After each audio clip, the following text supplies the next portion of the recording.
These mortgage strategies are working now. Agents, whether you are working with first-time home buyers, seasoned investors, or families looking to upsize or downsize, these strategies are designed to help you get more people into homes in this market. All right, strategy number 1, rate buydowns. Interest rate buydowns. Guys, this is a big deal. Now, there's 2 types of interest rate buydowns. Think of one as a permanent rate buydown.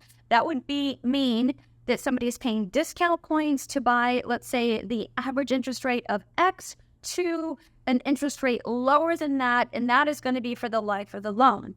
But what we are seeing is temporary rate buydowns becoming still more and more traction. You would think that maybe they are old now, but they're not. Temporary buydowns is something that is still very active in this market. And a temporary buydown is where the seller is going to contribute a certain amount of money that the lender is going to use to buy the interest rate down for the first 2 or 3 years of the loan. The most common temporary buydown is what we call a 2-1 buydown. So let's walk through the math. Let's say that the current going 30-year fixed rate is 7%. Let's just say that. In that scenario, with a 2-1 buydown, using the seller's money to do that, the payment for the first year would be 2 points lower than the actual note rate. So in our example, the note rate 7%. So the first year, that payment's based on 5%. The second year, that payment is based on a 6% interest rate. And then the third and final year, that payment is based on the 7% interest rate.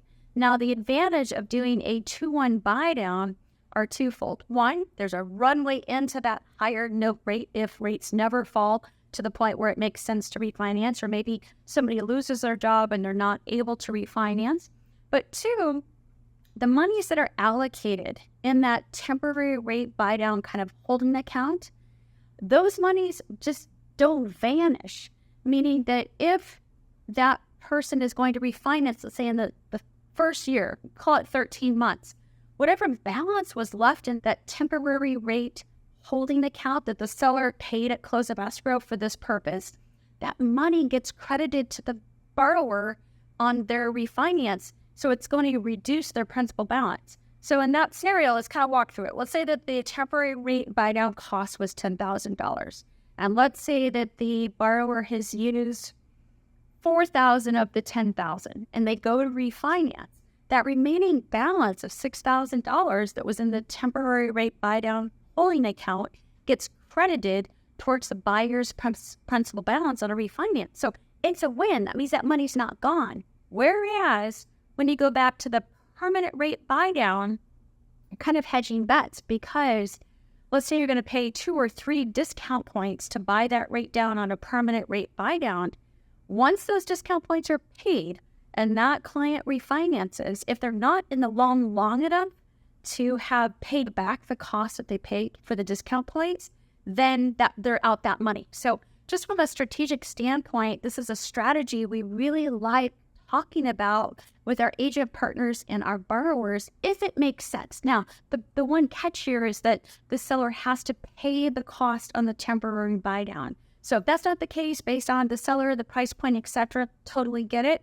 But it is something to be considering as you're out there showing properties. Strategy number 2, down payment assistance and grant programs. This is still viable. And in fact, so many of our buyers today are this entry-level kind of first-time home buyer. And there are so many programs out there, you guys. I mean, it feels like we're rolling out something almost every week. That's an exaggeration. But seriously, here's the catch.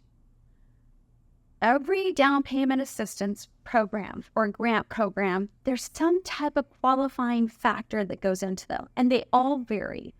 So that can be maybe the program has an income limit, maybe the program requires you buy in a certain area, maybe the program requires you reside in an area in order to be eligible for the grant. So all of these programs, again, well, they're really helpful to bring home ownership to that entry-level buyer. There's a catch to all of them. And so just know that working with a lender that really understands down payment assistance and grant is going to be important if you have a buyer that's in that space.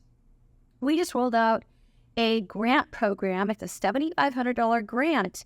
It does not have income limits, but the catch is the borrower has to reside in a certain area in order to be eligible for that grant program. They can buy anywhere in the 45 states that we live in.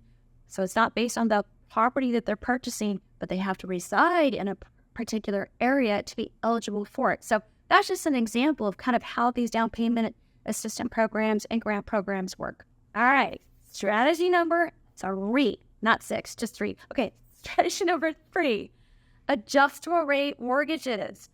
These are kind of making their way back into the market. So just know that you might see some pre-qualification letters that actually are showing an ARM versus a fixed rate. As a reminder, most of these adjustable rate programs do have a fixed rate for a period of time.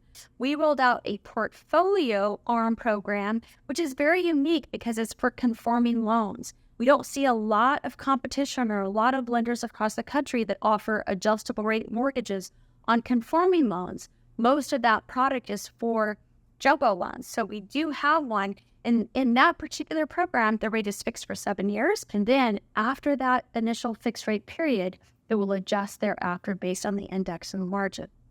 But number 3, adjustable rate mortgages, those are out there. All right, number 4, non-qualified mortgages, or what the mortgage industry refers to as non-QM. Now, what the heck are those?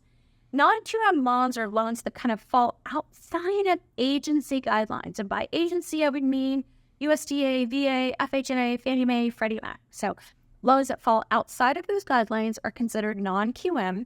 And those could be bank statement programs. Those could be I-10 programs. Those could be non-warrantable programs. Non-QM loans are making their way back into the daily conversation.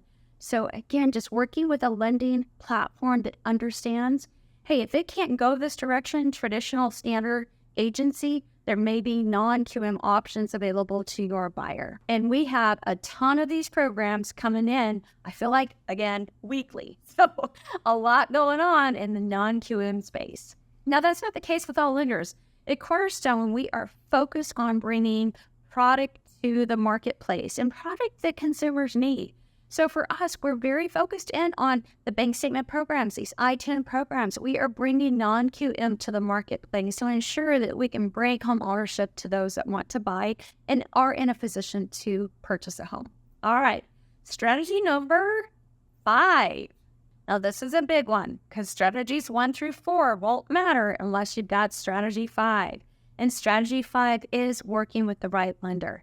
I know, I'm a lender, so you're like, yeah, Kelly, but trust me, we're the ones that get the call in the last minute when that loan gets declined. It doesn't close and it's got to close in a few days. So I know that this happens out there. So what does it mean to work with the right lender?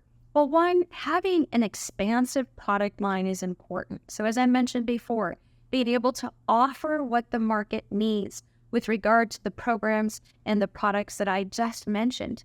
But 2, really being able to strategize with you as a real estate agent. This is important because sometimes you're looking at the picture from one perspective, but to be able to have a conversation, a casual conversation where we come together, we work together and trying to achieve the particular goal together, sometimes that just creates a synergy that's helpful. So knowing that we are a partner that does that, and we actually like to do that. Not everybody likes to talk on the phone or do video chats, but we do because we realize that we are a big piece of the puzzle to help you get your buyer to the finish line. One conversation that we are having right now in this market that is a strategy that we talk about a lot, but I really want to make sure that I talk about it again. And that is, if you're a listing agent and you're getting ready to drop the price and you're not already offering some type of seller credit towards the buyer's closing costs, stop and please call us and let's strategize, because we have properties where we see the prices starting to fall in some areas, maybe time on market, seller has to move quickly, whatever that is.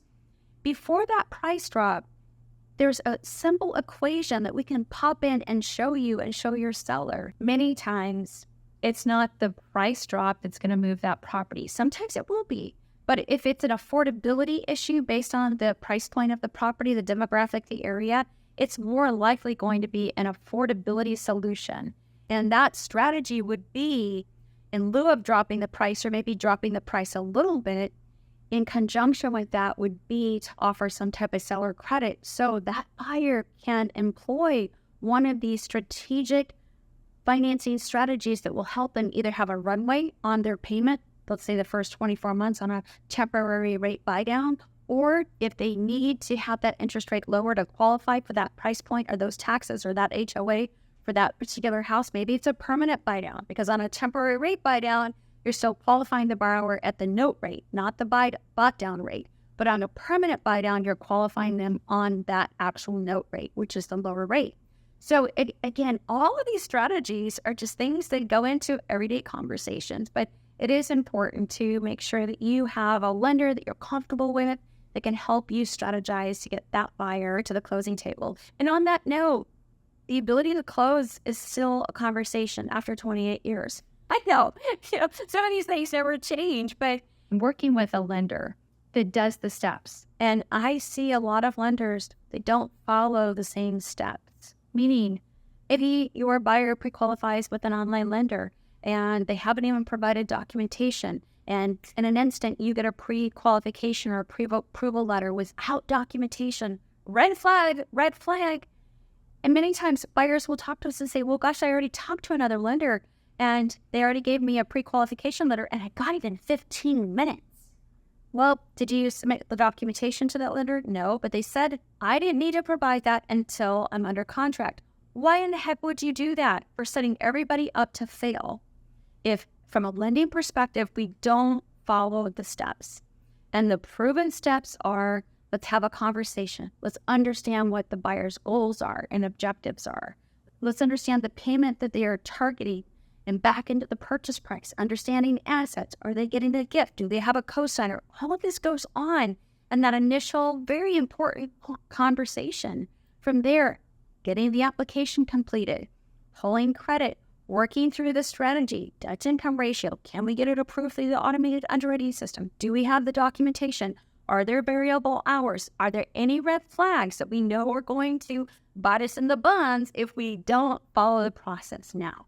This process is proven, it's tried and true, it's how we have helped thousands of people over the years. And the system reduces stress because you can trust that we're going through the steps to ensure that that buyer gets to the finish line.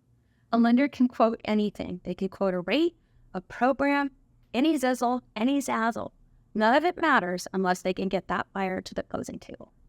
At the KellyZtilowGroup, my team and I are committed to making sure you have the strategies you need to succeed in any market.